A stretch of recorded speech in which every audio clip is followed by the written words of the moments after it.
Hello and welcome. You're watching Business Today TV. I'm Sakshi Batra. Well, the news of the moment is that the auto sales numbers for the month of January have started to kick in, and also the country's largest car maker, Maruti Suzuki, has reported a 12% increase in the total sales at 1,72,535 units in the month of January. The total domestic passenger vehicle sales were at 1.55 lakh units as compared to 1.36 lakh units in the corresponding period in the previous year, which represents a growth of 14%. Now, the Senior Executive Officer of Marketing and Sales, Shashank Srivastava, joins in from Maruti Suzuki to share with us more fine print and in detail about what the month has been like in terms of sales for auto major Maruti Suzuki. Welcome, sir, and thank you so much for taking the time out for Business Today TV.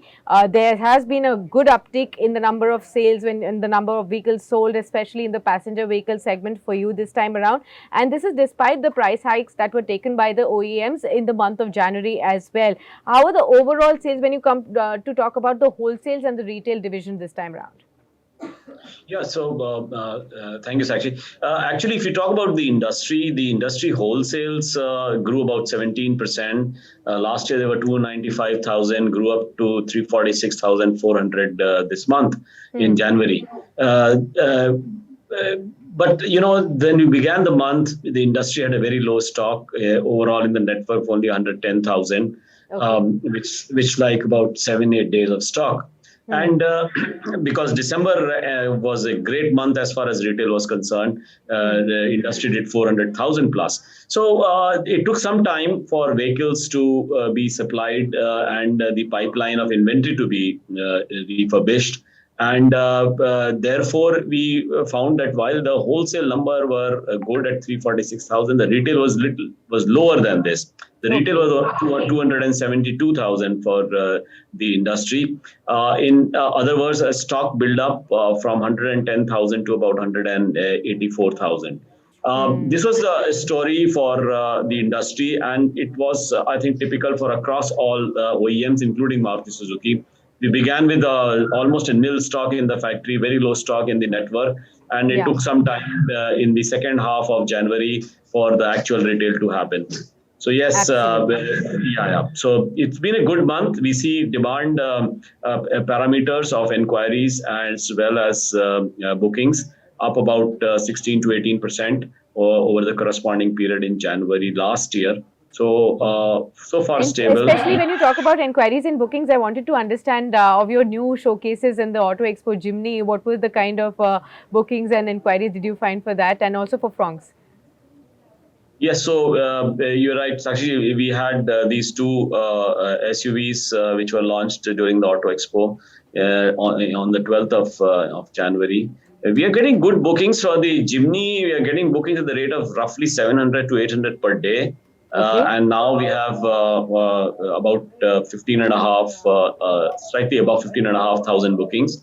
And Fronx, we are getting bookings roughly around 300, 350 per day. And that means that the total booking for Fronx so far is around 5,500. Okay, it's a good so that's quite encouraging, yes. Yes. Absolutely. Yeah, absolutely. But the constraints of production, do they still continue because of the semiconductor and the supply situation? And how long do you see for the production issues to still continue to linger on? And by when do we see a normalization on that front? Yeah, so you're right. Actually, the production still continues to be an issue because of the semiconductor supply. Thankfully, it is now limited to few models, but yes, it is. The thing continues. In fact, in Q3, as we have announced, we lost almost 46,000 vehicles because we couldn't produce them. Remember, we have almost 375,000 bookings pending, which means that if only we can produce more vehicles, we can sell those many more. But the supply being constrained by the semiconductor problem. And not only in this quarter, Q4, but I expect that this is going to last for a few more quarters. So I think we still have things have improved, but we still are a bit away from absolute normalcy. Okay, if you could help all our viewers really understand it a little bit more detail in terms of the sales of the mini segment cars, the Alto Espresso this time around, the compact cars, Baleno, Celerio, Desire versus the utility vehicles in the month of January.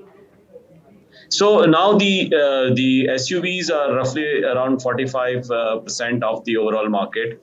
The hatches are about 35% of the market. We saw a good uptick overall so far in this year for hatches, growing almost 20% plus, and that's very encouraging. Last year, the total hatch sales was about 11 lakh 40,000 or so, and it is projected that this financial year, we should see an increase of almost 200,000 to that figure. So it will end up with around 13 lakh 40,000 or so. So it's encouraging that hatches have increased 20%, but of course SUV are still the dominant, still continue to be the dominant segment, Sure. especially the entry SUV, which have done really well, almost 23% of the market. Okay, and going forward, what is the kind of waiting period and the inventory levels? What's the outlook on that front? So inventory level overall in the industry, 189,000 for Maruti Suzuki. The inventory level at the dealerships is about 70,000. So that's still less compared with the normal 30 days inventory. Just to give you a thumb rule, a normal 30-day inventory for Maruti Suzuki would translate into 150,000 vehicles in stock. So we are Okay. less than half of that. So still a long pipeline to be built, and at the same time, you also see that there are a lot of models which have got long waiting periods, especially the Yeah. Ertiga, the Grand Vitara, the XL6, the Brezza, the Swift, and so on. So it seems to be really an issue of supply, and there is a lot of pending bookings. And if only we could produce more, we could reduce the waiting periods. Sure, sure, sure.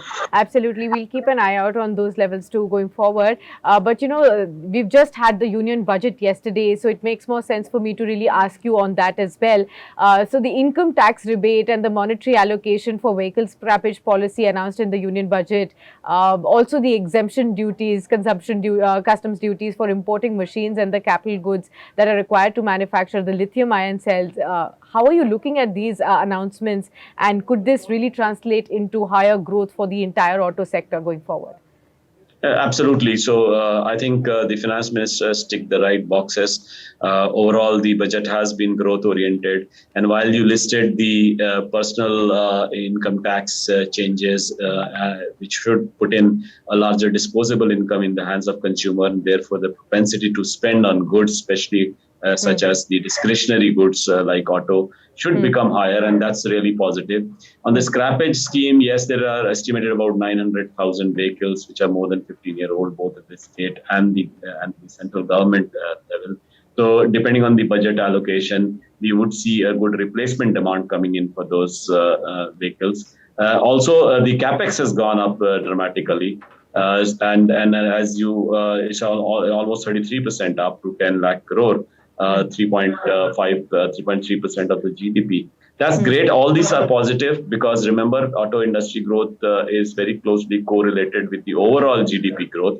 So Yeah. overall, I think it's been a good budget. And on the lithium-ion battery front, where the customs duty has been abolished for the import of in capital goods for leading to the production, I think that's a great step in helping the localization of batteries and to bring the battery cost down. Because remember, EVs have not yet become mainstream. The adoption Sure. is a little slower because the cost of acquisition is higher, and largely because of the battery cost. So that should help in the adoption of green technology, Right. definitely. But do you also expect, with the kind of money, additional money that the government is planning to give from the next financial year into the hands of people with the changes in the personal income tax and also reducing of the surcharge right there, more and more people will be going ahead and buying more cars?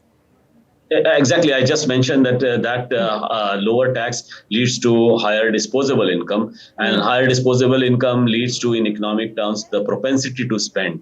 And Hmm. propensity to spend means that they should be buying those discretionary goods like cars.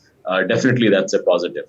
All right. Well, thank you so much, Mr. Srivastava, for being with us on the show and sharing with us all those insights of the auto sales figures in the month of January. We will catch you next month as well, and in between as well, whenever the news flows come in. So do stay with us on to Business Today TV. Always a pleasure having you with us and discussing Thank more you. insights about the auto sector. Many thanks for being with us.